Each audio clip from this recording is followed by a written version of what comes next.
Hey everyone. On the story for today. My parents kicked me out at 16.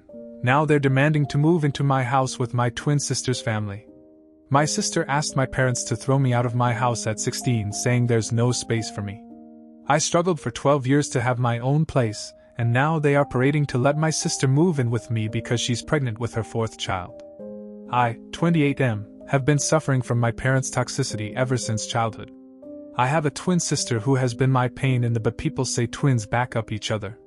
In my case, my twin pulls me down to the bottom whenever she gets a chance. If bullying in my childhood was not enough, she reappeared in my life.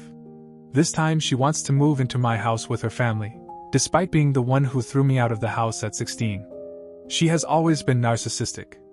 It is mostly because of the wrong parenting. My parents always wanted a daughter, but they got a son along with it. They even told this on my face that they would have terminated the pregnancy if it was just me. Just because there was a girl in there, they had to bring me into the world. So I owe my life to my sister. My sister would miss no opportunity to rub her entitlement on my face. You can very well imagine my childhood growing up in a household where I was unwanted. Everything was just about my sister. We were of the same age, yet I was not allowed to touch her toys. She gets a new set of clothes now and then while I get only a pair of clothes at Christmas and one on our birthday. If we didn't share our birthday, they wouldn't even bother celebrating it. Oh, I just realized if I didn't share my birthday with my sister, I wouldn't exist. I got the bare minimum thing, and that too was not out of love but to save their faces from the judgmental eyes of the relatives. The only good thing about my childhood was my grandfather. He was the only one who was able to see through their BS. Sadly, he passed away when I was 13. That was the worst day of my life. I had no one to have my back. We lived in a tiny house in the suburbs. My sister and I shared a room. It was more like I had a bed and a tiny closet beneath my bed in my sister's room. The entire room was filled with her clothes, toys, and posters. I was not even allowed to complain because according to my parents, they were doing enough for me. My sister didn't like my presence in her room. I was allowed in the room only in the night to sleep. Even when I was sick, I would have to lie down on the couch and not in my room because she is a girl and she needs privacy. I desperately wanted to be 18 so that I could move out of the house. Looks like my family were far more desperate to get rid of me. When we were 16, my sister got knocked up by a 19-year-old loser. His parents had thrown him out of the house when he failed thrice in the 8th grade. My parents got them married and my father got him a cleaner's job at his factory. My father is a mechanic and works at an automobile manufacturing company. My parents brought him home, so obviously I had to move out of my room to make space for him, but our house had only 2 rooms and a tiny living space. I asked if I could sleep on the couch, but my father denied it, saying he sleeps on the couch when my mom's snoring becomes unbearable on winter nights. I was asked to find a place for myself to add fuel to my situation. My loser Bill would say, "Dude, it's not tough to find a place for yourself." My parents threw me out when I was 15, and yet I was able to put my life together. Now I have a family. Trust me, it's gonna get better out there. I sighed. Yeah, if living off as a junkie means putting life together and knocking up a minor means family to you, then sure. Most of my relatives live far off the place, and moreover my parents threatened me not to show up at any of the relatives' places because that would mean exposing my parents' toxicity. I requested a few of my friends to lend me their couch to sleep, but there was no luck. Why on earth would their parents allow me in their house when my own parents kicked me out? But one of my classmates was living in a garage. He let me in for a few months until his parents saw me there and kicked me out. I slept on a bench on the sidewalk for a few days until I was rounded up by the cops and brought home. My parents made up the story that I had run away from home. They took me in that night. My father got me a makeshift tent from a junkyard and asked me to use the space in the backyard to set up my place. It was a reward for remaining silent in front of the cops and obeying their orders of not showing up at the relatives. Tent was still safer than sleeping in the open. Summer was still okay, but winter was terrible. One day it was so cold, I felt I was almost gonna die of freezing. I knocked on my house, but no one responded. I desperately needed help. I knocked on my parents' bedroom window. My dad yelled from inside not to disturb him, else he'd come out and knock me down. I felt so miserable that at one point I wanted to die. I cried for the whole night. The next day I went searching for a job that would lend me a space to sleep. One of the bakery shops needed a worker for his factory that was like 20 miles away, but he agreed to give me a place to sleep and even offered me food. Basically, they baked it in their house and needed a helping hand. They offered me to live in their backyard, but I would have to clean it up. I agreed. The place was pretty messed up with flour and sugar all over the place. Not to mention the rodents surviving on them. But I was at the lowest point in my life. I readily took that job. I packed up my stuff and left. My sister was even happy and said, "Good that you're leaving. We don't have space for you here." No one even bothered to ask me where I was going. I cleaned up the place and made it habitable. Initially, it was difficult to get rid of the rodents when they came searching for food, but eventually, I felt cozy living there. I had to drop out of high school. There were a few more months left for the final year exams. My friends told me to continue living in my parents' backyard and complete high school, but I had given up. I worked hard in my job and lived off my salary. Soon enough, I realized I had to upskill myself to get a better job. I picked up few skills. My dad is a mechanic, so I grew up playing with his toolbox. Worked for my parents. They didn't have to get me toys. Plus, I helped Dad in plumbing the house. I saved up and took up a course and a job at a car plant. I worked my ass off to climb up the ladder. Now I'm a supervisor. Recently, one of my old friends was selling off his house urgently. He has some divorce issues and he wanted an immediate buyer. I was reluctant to buy a 3-bedroom house, but he offered me a hefty discount on the market price and agreed to accept the down payment in parts. I grabbed it 2 weeks back. I moved into my new house and today I found unexpected guests at my door. Yes, my parents, sister, and Bill. It was a surprise for me because I was NC with them all these years. Neither did they reach out to me. This house of mine is nearly 15 miles away from their place. So there's no way they would have bumped here casually. I'm not in touch with any of the relatives, either in person nor on social media, but I'm guessing it's the neighbor. I'm still friends with one of my neighbors. He might have seen the pictures of my house on Facebook and told my parents about it. I still have no idea how they figured out the exact address. My dad knew where I work, so maybe he got the address from there. As soon as I opened the door, they forced themselves inside my house. Mom and Dad congratulated me and said they were proud of me. I smiled and offered them a chair. I'm yet to get the furniture. I just have a bed, a few chairs, and a table. My parents sat down and started asking me about the deal. It was unbelievable for them that I was able to buy a house at 35 while they were still living on rent. My sister and her deadbeat husband were casually strolling through my house like they were planning to move in. I asked them what's the matter, why did they suddenly pop up in my life? They said nothing, just checking on you. Funny how they checked up on me when I needed them the least. They randomly started giving me their life updates. Dad has developed hypertension. My sister has got 3 kids, 14, 9, and 4, and she is pregnant again. Well, good for her. I just sat there nodding and thinking whether to yell at them or politely ask them to leave. Mom asked me if I was getting married or have a girlfriend. I said it's none of your business. She was like, "Why are you so cranky? Is everything alright?" I said everything was fine until they showed up. She laughed and said if settling into a new house was overwhelming for me, she could lend a hand. Just then my sister comes and says I've decided we're gonna take that bedroom with an attached balcony and bathroom. I'm so excited to have my own bathroom. The kids can have the other room. I flipped out like what the hell is happening here? My sister said you have a 3-bedroom house and you're a single man. You don't need so much space. You used to live in a tent, so getting a bedroom is quite an upgrade for you. This house is so big that I can accommodate all of us. My parents cut her off in between and asked her to attend to her youngest son who wailing for attention. I looked at my parents and asked them what the hell she just said. Dad told me that accommodating 7 heads in a small house was getting difficult. My sister's eldest son, 14, was sleeping on the couch while the middle one slept with my parents and the youngest one with my sister. On top of that, she is pregnant again, so they need a big house. I screamed and Mom said, "And you know you own a big house now. Can't you take your sister with you?" Before she completed her sentence, I yelled, "Hell no! I'm not going to take anyone inside my house." My sister screamed at me that I owed her this to bring me into this world. The same old thing, Mom and Dad would have never birthed you if I wasn't there. You owe me a place here. That house has become so crowded I can't even breathe. I said yes, thanks to you. And thanks for bringing me into this world. Now get out. Before anyone could say anything, I asked them to leave my house now. Dad tried to use his tough method, raised his voice and said it was my duty as a man of the house to take care of my sister. I yelled back at him that I held no obligations to take care of my sister, but as a parent they were obliged to take care of me, but faltered. Now he was okay with his grandson sleeping on the couch, but when I asked for it, he refused it and threw me out of the house. I ranted about how I survived with rodents at my employer's garage, and how I had been living in a dingy apartment for a decade, but none of them came to check on me. My mom started sobbing and tried to hug me. I blocked her and asked them to leave. Bill was like, "Man up, bro. I have also lived that life for so many years. I never complain. You have such a big house.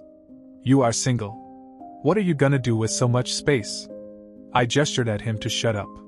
My sister started cussing me for shouting at her husband. I said, "Well then get out if you don't want me to knock him down." Chased them out of my house without letting them speak a word. I'm fuming with anger. They were forever toxic and narcissistic, and now they have turned greedy, but I'm not 16 years old anymore who would follow their orders like a puppet. If they pester me further, I won't hesitate to call the cops on them. My sister and her junkie husband broke into my house. Some of you asked in the comment if my sister offered to pay rent. The answer is a big no.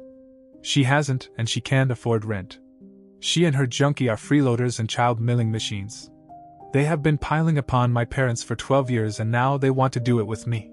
Not that my parents are happy providing for her.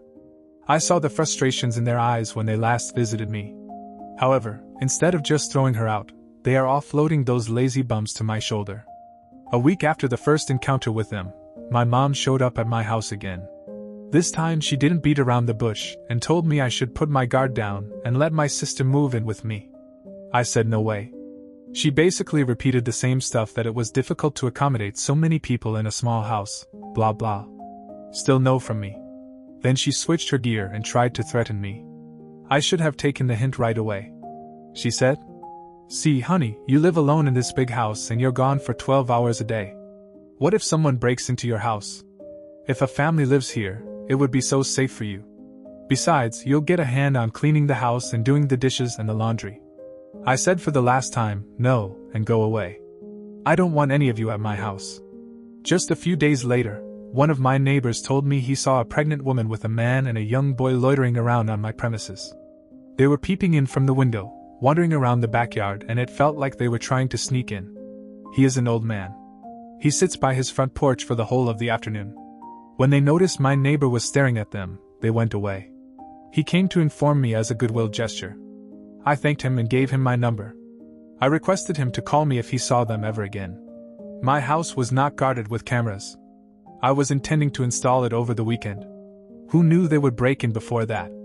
Just 2 days later, I got a call from this elderly neighbor saying he suspected someone had broken into my house. I rushed home in a panic.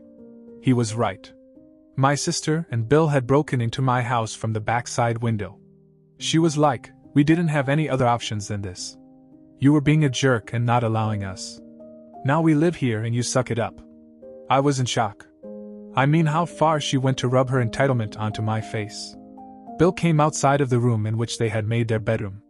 He was like, "It was pretty smooth," how without thinking twice, I charged at Bill. My sister came in between and I dragged her aside. I punched him in the face. Their 14-year-old son attacked me with a bottle and my head started bleeding. The blow was not severe and I was in my senses on the verge of blackout, but the rage kept me on. They all panicked seeing the blood. My sister called up my parents and told them what happened. Bill and his son started cleaning the mess. My neighbor called the cops. My sister and Bill started apologizing and begged me to spare their son from being arrested. I said all of you would go down with him. The cops arrived and took my statement. My sister denied all the allegations of breaking in and assaulting me. She said she was visiting my house with her family. Her son played a prank on me and I accidentally slipped and hurt my head. I was mad at them and that's why I was falsely framing them. What a liar. Meanwhile, my parents arrived and they forced me to drop the charges against them. They all ganged up to prove me a liar and said I was using the cops to extract my grudge against my sister. Thank God my neighbor pitched in and gave his statement, and based on that, the cops arrested them. They had to spend the night behind bars because my parents didn't have the money to bail them out. The next day they were presented for trial. I went to the hospital and got my wounds dressed. The doctor scanned it for internal injury. I had to take a couple of days off to nurse my wounds. I pressed the assault charges on them and also claimed compensation for my loss, and the court agreed that they should bear it. Meanwhile, my parents tried all means to make me drop the charges, but I threatened to sue them for planning the assault on me. Her son is a minor, so he was dealt with according to the juvenile law. He got a week in a juvenile facility, and his parents would have to pay for restitution, lost wage and medical bills. Sister and Bill were fined heavily, but they pleaded to trade off a part of it with community service. It's been a week since then, and it has been silent. I hope they have got their lesson and they should stay away from me. Looks like my parents are not off my back yet. Yesterday, they showed up at my house again. I slammed the door in their face. They stood outside for almost an hour requesting me to hear them out. Finally, I had to let them in. I wish I could just yell from the window and threaten them to knock them down like Dad did to me 12 years ago. Anyways, I asked them why they were again at my door. They both started sobbing and said they needed my help. I said if this has to do anything with my sister, then count me out. They said it was about them. You see, I'm growing old and fragile. I cannot work as before. Our house hasn't been repaired in many years. Everything is falling apart. I cut him in between and said come to the point. He and Mom wanted to move in with me. As a responsible son, I should take them in. I should have if they were a responsible parent, but they were not. I asked them what would happen to their house and if they gonna terminate the lease. They said they're gonna give that house to my sister. I was like, oh cool, you guys have taken an alternate route to exploit me. Earlier you tried to dump sister on my back. That plan failed. Now you want to pile on. For the one last time, my house is not up for grabs. Not for anyone. They said my sister was offering to pay me the rent for living in my house, which I can use to pay the mortgage. I said I don't need her rent. She doesn't have to be bothered about my mortgage problem. She should instead look out for herself. Mom started crying that it was becoming very difficult for my sister to make ends meet. She doesn't even get proper sleep because her children sleep in the same room. I said it's not my problem if she is mindlessly expanding her family without financial planning. They were like, what could we say? You're not agreeing to anything. Neither do you want to take in your sister. Nor you are agreeing for us. You should at least let us move in with you. The house is too big for a single man. I said I don't plan to remain single forever. They tried to emotionally manipulate me that I should take care of my aging parents. I screamed karma is real. Remember how you threw me out of the house? This is what you get back in return. I opened the door for them and they left with bitter faces. I don't care what they call me, but I'm not gonna be a doormat and give in to their demands. Now on to the next story. Story 2. Rejected my daughter's Father's Day gift because I'm still angry about my ex-wife's affair that my daughter hid from me. After making her cry, I realized my mistake. My ex-wife, 40F, and I, 41M, have been divorced for a year now because she had an affair. She herself confessed to her affair a year later and moved in with her affair partner, who she's also now married to. I was pretty distraught with the whole thing. We also have a daughter, 17F. My daughter knew about the affair, but she told me she hid it from me because she didn't want to break up the family. It really hurt me that she hid it from me for so long, but I moved on. My daughter still apologies for it, but I've told her it's alright. My daughter today gave me a Father's Day gift, which was a handwritten letter and a gift. However, I was in no mood for gifts, so I told her to keep it to herself. My daughter seemed a bit shocked, and she went to her room, and I think she was crying as she went to her room. Was I the yes emo? You say you told her it's alright. You say you moved on. How do your actions live up to those words? At least be honest with yourself, and then her. Either move on or don't, but don't say everything's alright and then not accept a gift from your daughter. Plus maybe factor in she's a kid and in a tough spot between her parents when you make some of these evaluations. Very few adults would have the courage to speak up in this scenario, never mind a kid who probably didn't want to hurt her dad. She needs your grace, and you need to show her how a person can move forward when life is difficult. Yes. Sorry for what happened to you, but Yuta. Can you imagine the position she was in? A child? Your child? She was afraid her home would break. Her nightmare came true. And you did this? You told her it's okay and then crapped on her as if this was her fault. Shame on you. I get this is still raw for you, but what about her? Seriously? Apida, you expect a 17-year-old teenager to choose between her mother and her father? She was probably scared she would be hated by one of her parents. It's not her fault like WTF? It was the mother's affair. She had nothing to do with it, and probably needs support as well. Jesus dude. Killer whale shark, they've been divorced for a year, so she found out 14? 13, that's still middle school. A child shouldn't be in charge of their parents' marriage. Yuta just wanted to provide a quick update. I did feel guilty after rejecting my daughter's gift yesterday, and after reading a few comments, it confirmed that I was in awe. I went to her room yesterday and apologized for everything. It really hurt me that I made her cry that much. I told her that I didn't mean it, and we had a chat. I got the gift and the letter was really sweet and heartfelt, and I thanked her. I felt really touched after reading it, and I will preserve it forever. For the rest of the day, I took her out on a shopping trip. And then in the evening, we went to theaters to watch a movie. She seemed very happy. At night, we had one more serious chat where I told her it wasn't her fault at all. She said she still feels very guilty about hiding the whole affair from me because even though she hated her mom for the affair, she was worried about exposing the affair because of how the whole family would fall apart. I told her that she shouldn't feel guilty about anything, and it's not her fault at all, and it's only her mom's fault. We then talked a bit about her mom. And she agreed that if there's one thing she learned from the entire thing, it's not to emulate her mom when she's an adult. I agreed, and also told her it was unfortunate that she got such a mom. I told her we both need individual therapy to deal with the divorce and her mom's selfish actions, and my daughter was open to it. So we will start looking for a therapist soon. Well folks, that will be all for today. I hope you enjoyed today's video. Don't forget to like, comment and subscribe. Stay safe everyone.